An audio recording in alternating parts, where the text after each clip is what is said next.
good morning sa bawat isa. Isa na namang panibagong araw at panibagong video na naman tayo ngayon. Ang araw na to guys ay araw ng Martes at ang oras natin guys ay magpapa alas 6 yata pa lang. So ang gagawin ko ngayon mga katukad friends bago tayo magtrabaho sa Banawe dahil nasa may gagawin tayo ngayon at inaabangan natin guys yung tatrabawin natin na tinted uli at yung susian. So ngayon bago tayo pumunta ng Banawe guys, siyempre meron tayong hinahatid.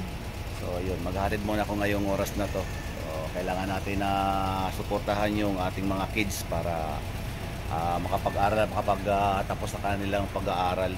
Hanggat meron tayong lakas guys ay patuloy tayo na magbigay ng suporta sa ating mga anak para sa kapakinabangan ng ating mga anak. So ayan guys, bali update ko na lang kayo mamaya sa susunod natin na video pagkatapos nito na ating pagbablog sa oras na to.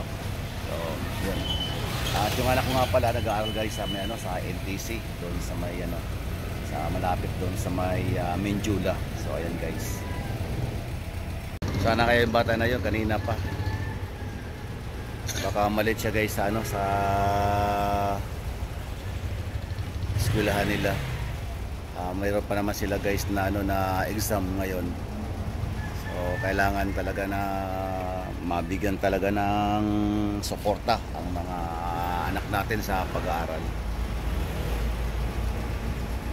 Pa rin.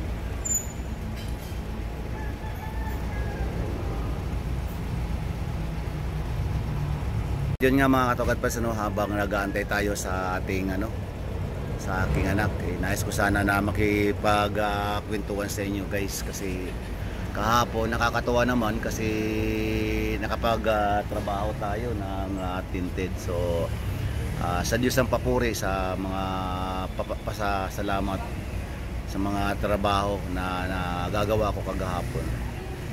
Nakakatuwa nga dahil nga sunod-sunod guys yung ating tatrabahuin.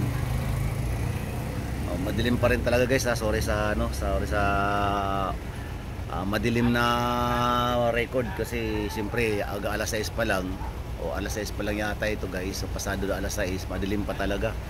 So yun yung mapapanood ninyo. Pero mamaya yung pagtrabaho natin mamaya guys doon sa sa customer ko sa Banawe, siyempre umaga na yon, mga 8 na yon ng umaga. Siyempre kita-kita na natin guys. At meron nga pala ako mamaya guys na na ipakikita sa inyo as a tutorial. So mamaya na lang mapakikita ko sa inyo guys yung yung mga gagawin ko doon. Few moments later.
A few minutes later. Papasok na yung aking anak.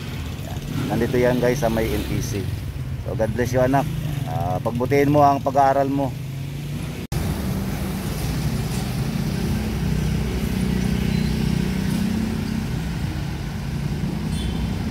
Ang lugar na ito mga katokad ay ang tinatawag na Minor Basilica and Paris of San Sebastian Christ, Shrine of Our Lady of Mount Carmel guys.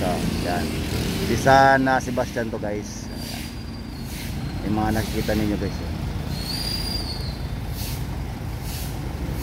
Few moments later. Check time tayo guys. Ang oras natin alas 9 na, alas 9:10 na ng umaga. So yung inaantay nating customer na kakabitan natin guys ng tinted, wala pa. At mag-aantay pa tayo ng ilang minuto, ilang oras guys hanggang sa dumating siya. At syempre yun ang inaasahan natin para mayroon naman tayo na mai-video ngayon at may vlog na naman tayo na magawa sa araw na to. So ayan guys, i-update ko kayo mamaya. Mamaya mga katokad friends, gagawin tayo mga bandang alauna. So umulan nga ngayon. Hindi ko lang alam kung matatrabaho natin mamaya kung susiyan yung nasabi ko sa inyo. Ulan. Few moments later. Good morning guys. Bali ang ating pag-uusapan ngayon mga katokad friends ay yung karugtong sana ng aking video nung nakaraang mga araw. Hindi ko lang ito guys nadugtungan kasi nga ay naabang-abang ko mga katokad friends yung gagawing susi na siya sanang ipapakita ko sa inyo dahil yun ay isang pagtuturo sana kung paano gagawa ng susi. Alamang hindi na mangyayari yung mga katokad friends kasi nga nitong mga araw, ito yung idudugtong ko sa inyo dahil na-aksidente si katokad. Ito yung ikukwento ko na lang sa inyo mga katokad friend na sana ay makapulot ng bawat isa ng aral doon sa nangyari sa buhay ko nung na-aksidente ako nung isang araw. Gabi yun guys, galing ako sa trabaho dahil tapos ko lang guys nung magkabit ng tinted kasi nag-service ako ng mga katokad friends sa may Tondo. So pag uwi namin guys dito sa may sa may Banawe, malapit na kami dito sa may sa may Quezon Ave. Merong isang mama na bigla na lang lumiko pakaliwa na hindi malamang gumamit guys ng signal. So ayun nga, pakiusap ko lang sa lahat ng mga nagmumotoreno, kailangan kung liliko kayo sa kaliwa, kailangan gumamit naman po tayo ng signal. At pagkatapos tumingin naman tayo sa bandang kaliwa. At yung kung nasa gitna naman tayo at pupunta tayo guys sa bandang kanan, gamitin naman natin mga katokad friends yung signal. Tumingin tayo sa bandang kanan para hindi naman tayo makadisgrasya ng nasa likuran natin. Kasi guys, yun ang nangyari sa buhay ko nung isang araw, nung isang gabi. Kaya ang nangyari sa sasakyan ko, nagkaroon guys ng tama doon sa may crash guard. Alam nyo mga katokad friends, yung crash guard napakalaking tulong doon sa sa flaring. Dahil kung wala yung crash guard na yung guys, masasabi ko guys na yung mga flaring mga wasak. So bali papakita ko sa inyo mga katokad friends yung yung tama mismo guys ng ng crash guard. So ito guys, pakikita ko sa inyo. Ito mga katokad friends yung tinamaan ng ng motor. Ayan, nakita ninyo to. Ayan. Ayan ang tama niya guys. Kung wala yan guys, maaari yung pako ang nabunggo. At ito maaring maging wasak to guys. Ayan, yung flaring na yan. Kasi ito ayan, mga gas-gas na yan guys mga tama niya yan. Ayan. So napakalaking tulong guys ng ng crash guard mismo sa aking motor. Then hindi lang 'yon mga katokad friends, pero pang tama siya nung bumagsak na. Ayan ito guys pakikita ko sa inyo. Etong pinaka-gibi box ko guys, bale bumaluktot siya guys, ayan baluktot siya. Ayan, pakita ko sa inyo. Ayan, ayan. Kumpara dito guys sa kabila, ayan. Straight na straight siya Ito, baluktot. So na-aksidente nga ako mga katokad friends. At hindi lamang 'yon, nais ko rin na ipaalam din sa inyo guys na sa katawan ko. Guys, na ipaalam sa inyo kung yung nangyari sa katawan ko. Meron din ako guys na konting injury guys. Bale, tinamaan din ako sa may ano, sa may binti. Mga katokat friends, yung aking injury. Pero hindi naman ako na di naman nagkaroon ako ng crack sa buto. Namagalang siya guys at mayroon siyang tama, ayan oh. Tapos sa bandang kanan din guys, meron din. Ayan. Minor lang to guys, ayan. At mayroon din ako guys sa may sa may siko. So dito guys, mayroon lang akong tama, konti lang naman sa may siko. Medyo may konti lang akong iniinda. Pero pinahindot ko na ito mga katokat friends. At nagpapasalamat ako kay God kasi kasi hindi tayo nagkaroon ng major na problema. Akalain mo mga katokat friends, sa loob ng mahigit 3 dekada na pagmamaneho ko sa pagmumotor, ni kailanman guys hindi ako na aksidente. Kaya naniniwala na ako mga katokat friends sa mga motorista na kahit gaano kakaingat pagkatapos yung mga ibang nakasakay sa sa motor, hindi rin sila hindi sila marunong mag-ingat guys sa pagdating sa kalsada. Tawag doon sa kanila mga kamote rides guys eh. Kaya mabuti nga mga katokat friends, noong oras na yon hindi ako nagalit. Naging kalmado lang ako mga katokat. At alam ko naman na wala namang mangyayari guys kung ako magagalit sa tao na yon. Pero hindi rin siya nakaligtas guys doon sa sinasabi ko sa kanya na kailangan kung magliliko ka, kailangan magamit ka na mismo guys ng ng signal.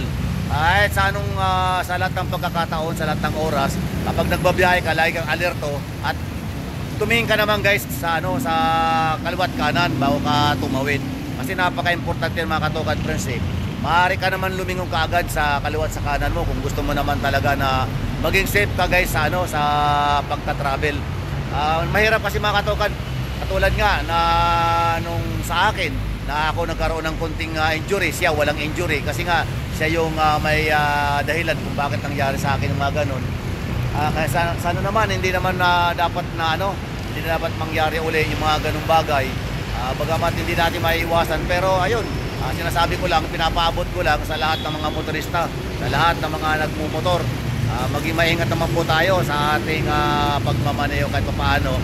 Malaking tulong ito mismo sa ating mga kasama, lalo na sa malapit o sa malayo man guys, makakatulong ito para maingatan din natin yung ating sarili at sa ating mga kapwa motorista. So ayan guys, hanggang dito na lang mga video na to. Pasensya na kung hindi ko na ipakita sa inyo yung aking pagtatrabaho ng susi. Mas mahalaga kasi ito mga katokat friends kasi malaking aral to sa lahat ng mga nagbabiyahe dyan. Ayan guys, hanggang dito lang ang video na to. Maraming salamat sa inyong panonood. Please subscribe at pakipindot na rin ang notification para lagi po kayong updated sa lahat ng aking mga video na aking ina-upload guys. Ayan, bye bye, peace.